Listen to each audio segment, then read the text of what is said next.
அனைவருக்கும் வணக்கம். சற்று முன்பு தமிழக அரசு இன்று வெளியிட்டுள்ள 18 முக்கியமான அறிவிப்புகள் என்னென்ன என்பதை பற்றி தான் நம்ம இந்த வீடியோவில் டீட்டெயிலாக பார்க்க போகிறோம். ஸோ முடிந்த அளவுக்கு இந்த வீடியோவை ஸ்கிப் பண்ணாமல் முழுமையாக பாருங்கள். இந்த வீடியோக்குள்ளே போகிறதுக்கு முன்னாடி இந்த வீடியோக்கு ஒரு லைக் பட்டனை ப்ரெஸ் பண்ணிடுங்க. நீங்கள் இது வரைக்கும் என்ன சேனலை சப்ஸ்கிரைப் பண்ணாமல் இருந்தீங்கன்னா மறக்காமல் சப்ஸ்கிரைப் பண்ணிக்கோங்க. கூடவே அந்த பெல் சிம்பிளையும் மறக்காமல் கிளிக் பண்ணிக்கோங்க. சரி, வாங்க இப்போ நாம் வீடியோக்குள்ளே போகலாம். முதல் அறிவிப்பு: வார இறுதி நாட்களை ஒட்டி 1040 சிறப்பு பேருந்துகள் இயக்கப்படும் என போக்குவரத்து கழகம் அறிவித்துள்ளது. கீழம்பாக்கத்திலிருந்து ஆகஸ்ட் 22ஆம் தேதி 340 பேருந்துகளும், 23ஆம் தேதி 350 பேருந்துகளும், கோயம்பேடிலிருந்து ஆகஸ்ட் 22 மற்றும் 23ஆம் தேதிகளில் தலா 55 சிறப்பு பேருந்துகளும், மாதவரத்திலிருந்து ஆகஸ்ட் 22, 23ஆம் தேதிகளில் தலா 20 சிறப்பு பேருந்துகளும் இயக்கப்பட உள்ளன.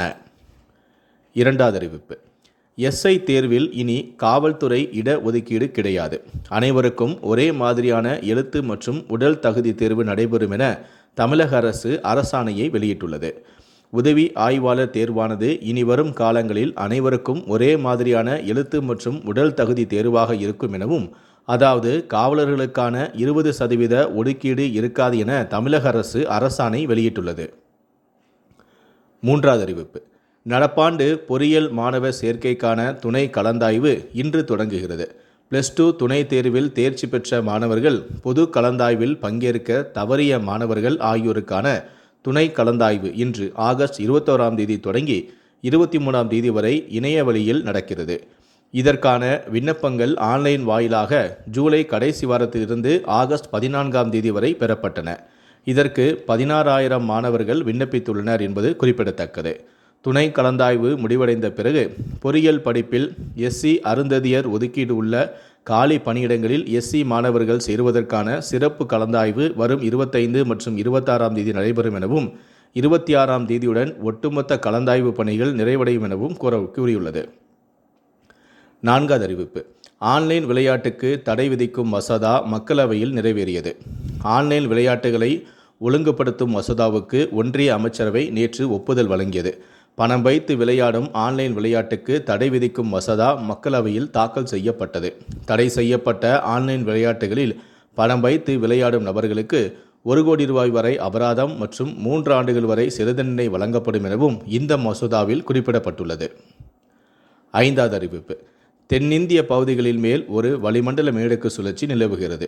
தெற்கு குஜராத், வடக்கு கேரளா பகுதிகளுக்கு அப்பால் உள்ள வடகிழக்கு, தென்கிழக்கு அரபிக்கடல் பகுதிகளில் ஒரு காற்றழுத்த தாழ்வு நிலை நிலவுகிறது.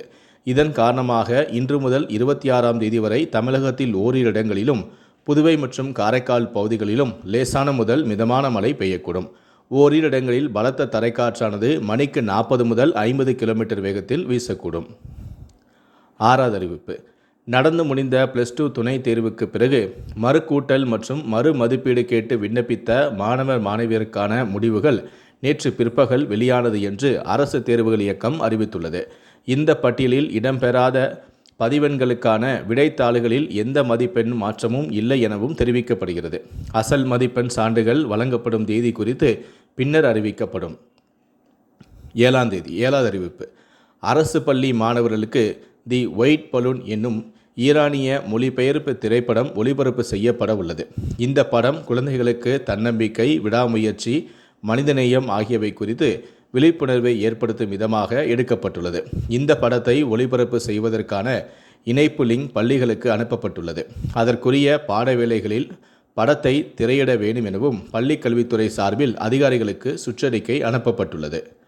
எட்டாவது அறிவிப்பு: உளுந்தூர்பேட்டையை அடுத்த செங்குறிஞ்சி சுங்கச்சாவடியில் செப்டம்பர் 1 முதல் சுங்க கட்டணம் 5 ரூபாய் உயர்த்தப்பட உள்ளது.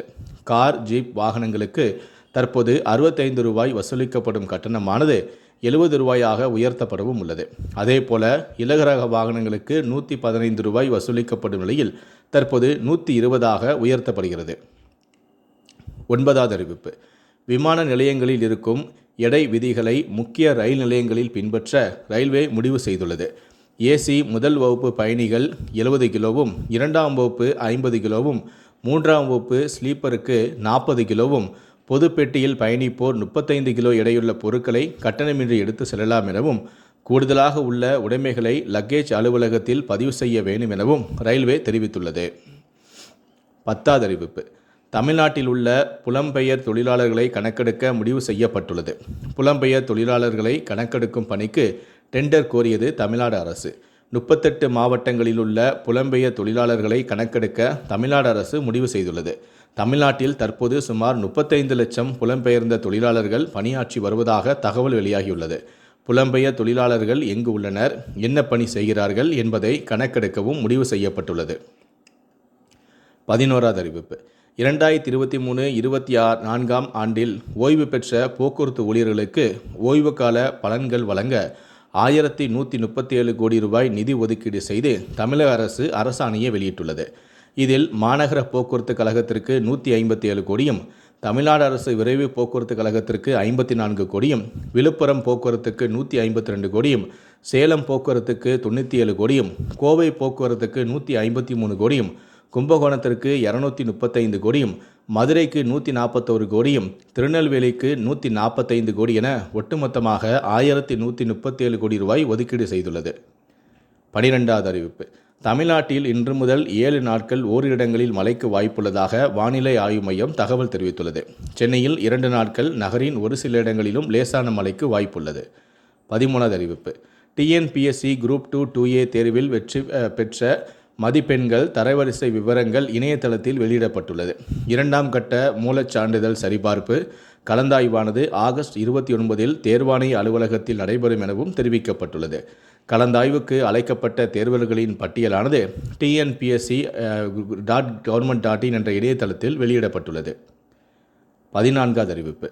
தமிழக அரசின் தொழில் முனைவோர் மேம்பாடு மற்றும் புத்தாக்க நிறுவனம் சென்னையில் வீட்டு பராமரிப்பு பொருட்கள் தயாரித்தல் மற்றும் தொழிற்சாலைக்கு உதவும் ரசாயன பொருட்கள் தொடர்பான பயிற்சியானது வரும் 28 முதல் 30ஆம் தேதி வரை காலை 10 மணி முதல் மாலை 5 மணி வரை தமிழக அரசு சார்பில் நடைபெற உள்ளது.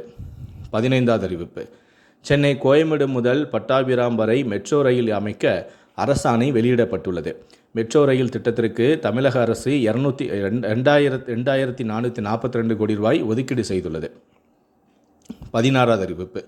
உங்களுடன் ஸ்டாலின் முகாமில் ஒரே மாதத்தில் 30 லட்சம் மனுக்கள் குவிந்துள்ளதாகவும், இதில் 13 லட்சம் மனுக்கள் மகளிர் உரிமைத் தொகை வேண்டி பெறப்பட்டு அவற்றின் பரிசீலனை தீவிரமாக நடைபெற்று வருவதாகவும் அதிகாரிகள் தகவல் தெரிவித்துள்ளனர். 17வது அறிவிப்பு.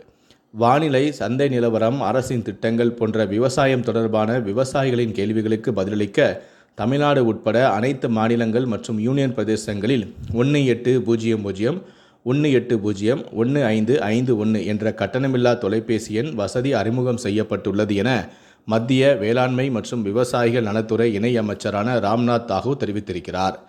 கடைசியாக 18வது அறிவிப்பு. தமிழ்நாட்டில் ரேஷன் கார்டு, பிறப்பு மற்றும் வருமானச் சான்று பெறுவது, வரி செலுத்துவது, வணிக உரிமங்கள் பெறுவது, அரசு பேருந்து டிக்கெட்டுகளை முன்பதிவு செய்வது உள்ளிட்ட 50 அரசு சேவைகளை விரைவில் வாட்ஸ்அப் மூலமாக எங்கிருந்தும் எளிதாக பெற முடியும். இந்த புதிய முயற்சி மூலமாக மக்களுக்கு அரசு சேவைகளை மிகவும் எளிமையாகவும் வசதியாகவும் வழங்க முடியும். இந்த சேவைகளை வழங்குவதற்காக மெட்ரோ நிறுவனத்துடன் புரிந்துணர்வு ஒப்பந்தமும் கையெழுத்தானது. இந்த 18 அறிவிப்புகளை பற்றிய உங்களுடைய கருத்துக்களை கீழே இருக்கக்கூடிய கமெண்ட் செக்ஷனில் மறக்காமல் சொல்லுங்கள். முடிந்தளவுக்கு இந்த வீடியோவை மற்றவங்களுக்கும் ஷேர் பண்ணுங்கள். மேலும் இது போன்ற பல வீடியோக்களை பார்க்கணும் அப்படின்னு வச்சிங்கன்னா மறக்காமல் என்ன சொன்னீங்க சப்ஸ்கிரைப் பண்ணுங்கள். கூடவே அந்த பெல் சிம்பலையும் மறக்காமல் கிளிக் பண்ணுங்கள். நன்றி, வணக்கம்.